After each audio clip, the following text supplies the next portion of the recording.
7 jours au Sénégal, 7 jours en Afrique et dans le reste du monde, Rétro 7. Élise Emmanuel Senghor. Soyez les bienvenus dans ce nouveau numéro de Rétro 7. À la une, le secteur de la santé en ébullition et ce depuis plusieurs jours. Debout comme une seule femme, les matrones ont appelé un boycott des maternités jeudi dernier. L'arrestation de 4 sages-femmes suite au décès en couche de Astou Sorna à Louga les a mises en rogne. Nous marquons notre soutien indéfectible à nos collègues de Louga qui ne doivent pas être les agneaux du sacrifice. Et ce samedi, le collectif Patients en danger a tenu un sit-in pour réclamer justice pour Astou Sorna et pour bien d'autres femmes victimes d'abus. L'hôpital est malade, le système de la santé du Sénégal est malade et ce patient a besoin d'être soigné.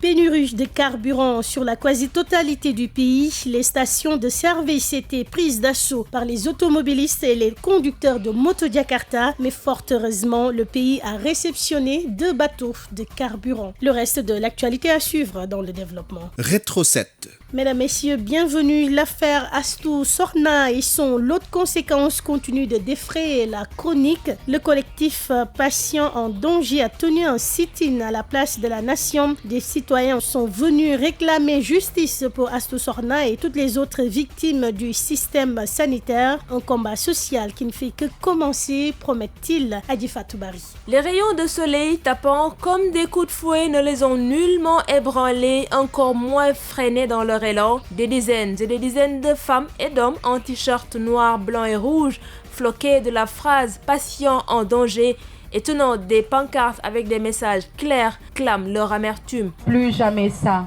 Justice pour Astou Sorna, mais justice pour toutes les autres victimes. Venue très tôt ce matin, Adja Khady Ndiaye, présidente des Badianou Gor de Guinaw Rail Sud, est venue spécialement de Pikine pour faire entendre sa voix. Aujourd'hui, elle peut enfin extérioriser cette colère qui la ronge et hante son sommeil depuis fort longtemps.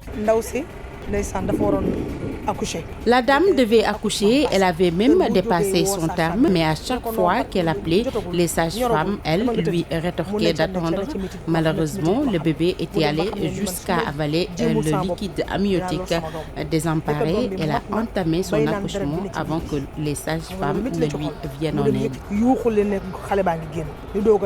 Des expériences douloureuses que beaucoup présents à ce sit-in ont compté. C'est pourquoi le collectif Patients en danger veut que ça cesse. L'hôpital est malade, le système de la santé du Sénégal est malade et ce patient a besoin d'être soigné. Justice pour Astou Sorna et toutes les autres victimes, mais aussi des soins de santé de qualité adaptés pour les Sénégalais. C'est ce que réclame le collectif Patients en danger qui précise qu'il ne s'agit nullement de faire le procès du personnel soignant. Adi Fatoubari est toujours dans cette affaire. 4 sages-femmes sont placées sous mandat de dépôt et elles étaient au total 6 sages-femmes à se présenter devant le procureur de la République du tribunal de grande instance de Louga. Les 2 autres ont bénéficié d'une liberté provisoire. À Louga, nous retrouvons Ousmane Kane. C'est un nouveau rebondissement dans l'enquête sur l'affaire Astou Sorna, décédée le 1er avril à la maternité de l'hôpital régional Amadou Sakhine Mbaye de Louga. 4 des 6 sages-femmes impliquées dans cette affaire ont finalement été placées ce mardi sous mandat de dépôt pour non-assistance à une personne en danger. Les 2 autres ont bénéficié d'une liberté provisoire. Cependant, toutes les 6 seront jugées le 27 avril prochain devant le tribunal des flagrants délits. Pour rappel, les auditions avaient démarré dès le 13 avril au niveau du commissariat de police de Louga après une plainte déposée le 7 avril par l'époux de la défunte auprès du procureur près le tribunal de grande instance de Louga. Une plainte contre des responsables du centre hospitalier Amadou Sakhine Mbaye pour négligence et non-assistance à une personne en danger. Toujours ce 13 avril, le procureur de la République avait sorti un communiqué de presse. Ce dernier précisait, je cite, « Au regard de l'extrême gravité des faits dénoncés, la plainte déposée est actuellement traitée avec toute la diligence requise. Et s'ils sont avérés, la loi sera appliquée dans toute sa rigueur. » Fermez les guillemets. Aujourd'hui, avec le placement sous mandat de dépôt de ces 4 sages-femmes, nul doute que le collectif Justice pour Astou Sorna, qui avait organisé vendredi dernier une grande marche pacifique à travers les rues de la capitale du Diabour, a atteint son objectif, car justice a bien été faite sur cette affaire qui aura provoqué une vive indignation. Ousmane Kane Louga, Radio Sénégal. Ousmane Kane, la date du procès est retenue pour le mercredi 27 avril. Et en soutien à ces sages-femmes de Louga, l'Association nationale des sages-femmes d'État du Sénégal a appelé à une journée maternité sans sage-femme jeudi dernier sur toute l'étendue du territoire national. La présidente Bigué Bambodj est au micro de Radio Sénégal. Nous marquons notre soutien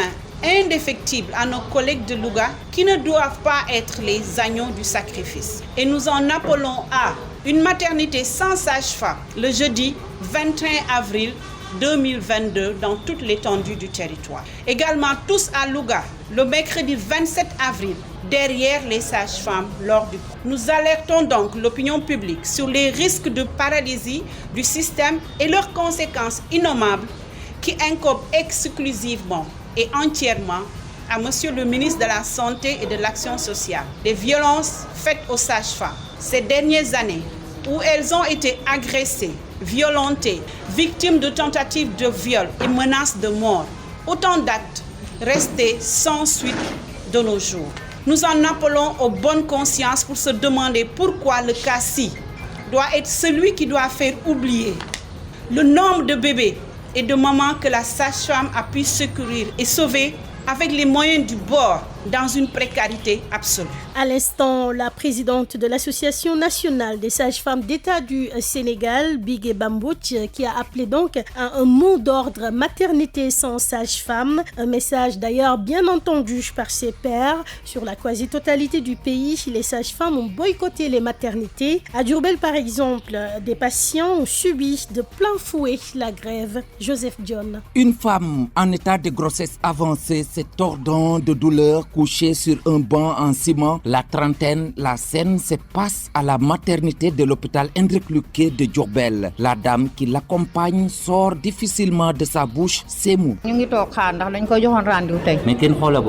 Nous attendons, personne n'est venu pour la consulter. Elle est en état de grossesse. Elle avait pourtant un rendez-vous. C'est très difficile. Au service des urgences, nous avons trouvé cet homme. Ce malade est là depuis ce matin, mais personne pour s'occuper de lui. Il est âgé en plus.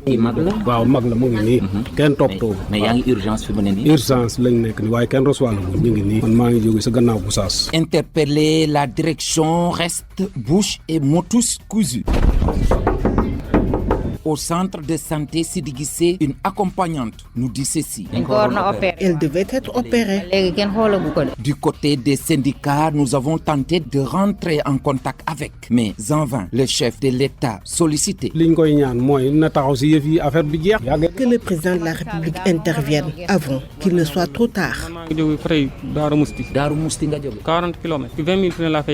En attendant, ce sont des patients qui souffrent de pathologies différentes qui restent sans être auscultés dans les structures sanitaires ici à Diourbel, d'où vous a parlé Joseph John pour Radio Sénégal. Les pharmaciens entrent dans la danse. Ceux du privé ont observé un arrêt de travail de 8h à 15h le vendredi 22 avril. Ils fustigent l'irrégularité de la procédure de transfert d'une pharmacie. Radio Sénégal.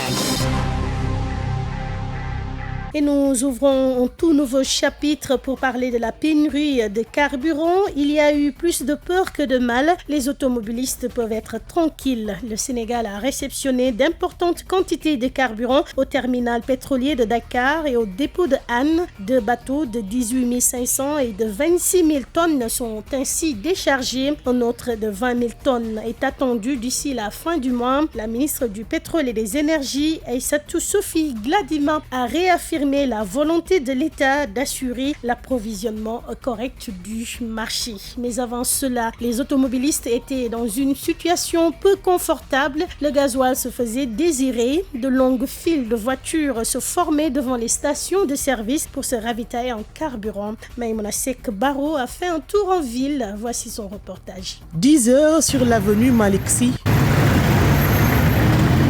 Nous sommes à la station Star Oil. Toutes les cuves à gasoil sont vides. Il n'y a aucun doute, il y a bien pénurie de ce liquide précieux. Ibrahim Sissé est le gérant de la station. La pénurie, c'est partout. Il y a du super dans beaucoup de stations, mais le gasoil manque puisqu'il y a un seul dépôt qui fonctionne. Actuellement, c'est ça le problème. On a une pénurie de gasoil. Ça, c'est clair. C'est ce que nous avons ressenti dans toutes les stations du Sénégal. Le gasoil manque. Ça fait plus d'une semaine. Ça vient par compte-gouttes, puisqu'il y a 2 jours, on avait du gasoil. Bon, mais c'est venu à la même heure, tout est épuisé. Après 4 tours d'horloge, Saléounia a parcouru 13 stations. Et station Shell, amul gasoil? Il n'y a pas de gasoil à la station Shell.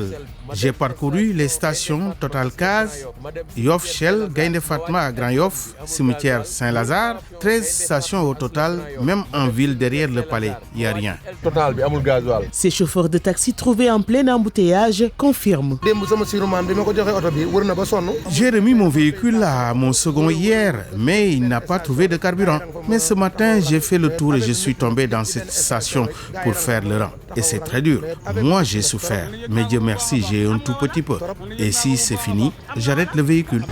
Moudouyad pense déjà aux conséquences. Depuis le matin, on est à la recherche de gasoil. On est passé par beaucoup de stations, mais on n'a pas eu de gasoil. Je peux dire que ça peut paralyser même le pays. Parce que sans gasoil, les gens ne vont plus au travail.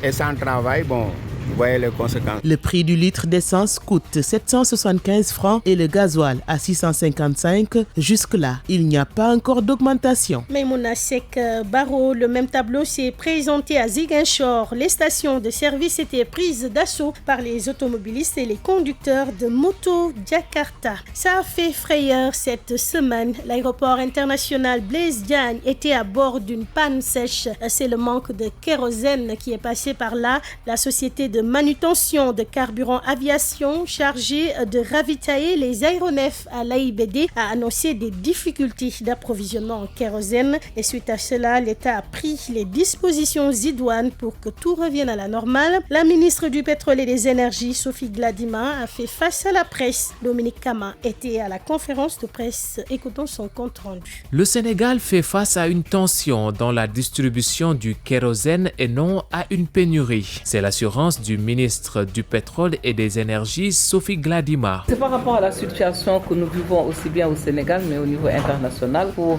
vraiment rassurer le peuple sénégalais, mais également toutes les compagnies et les personnes qui vivent dans notre pays par rapport à cette situation qui malheureusement a été accentuée par la guerre en Ukraine. C'est vrai que la situation est très tendue, mais qu'on n'est pas en rupture d'approvisionnement. C'est vrai, une compagnie avait commandé du produit qui n'est pas arrivé. Quelles sont les raisons? Nous ne les connaissons pas, nous leur avons demandé de voir quelles sont les raisons. C'est dommage que SNCADI, malheureusement, a voulu alerter, mais est allé trop loin par rapport à son alerte. Je pense que nous avons tenu cette réunion pour pouvoir en discuter et voir qu'est-ce qu'il était possible pour l'avenir. L'État a pris les dispositions nécessaires pour régler cette situation d'ici 3 jours. On va lever le NOTAM, parce que quand on met le NOTAM, ça veut dire que les compagnies qui n'ont pas accès aux produits au Sénégal devraient en acheter ailleurs. Si on lève le NOTAM, les compagnies qui sont ici devraient pouvoir également s'approvisionner au Sénégal. Et nous sommes en train également de trouver un bateau qui devrait arriver aujourd'hui, au plus tard demain. L'État a pris ses responsabilités à travers Petrosen. Nous avons pu trouver une cargaison qui devrait pouvoir satisfaire les besoins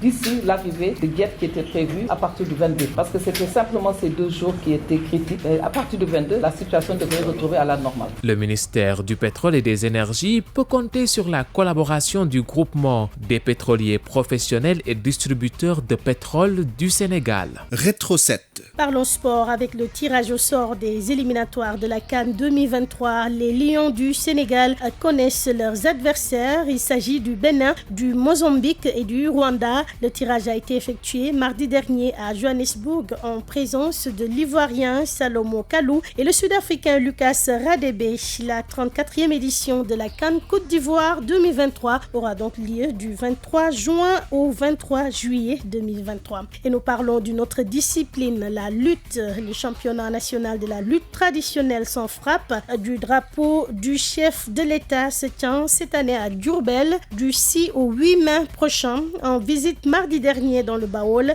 le ministre des Sports, Matar Ba, a présidé un CRD, comité régional de développement, en présence de toutes les parties prenantes. Objectif, travailler pour la bonne organisation de la 22e édition.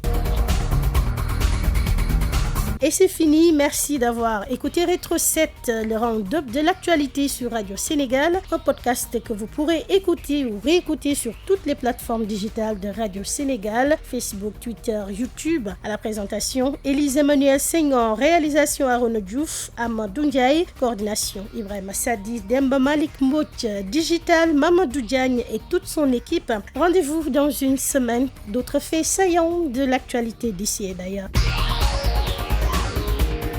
Rétro 7, l'essentiel de l'actualité de la semaine avec la rédaction de Radio Sénégal.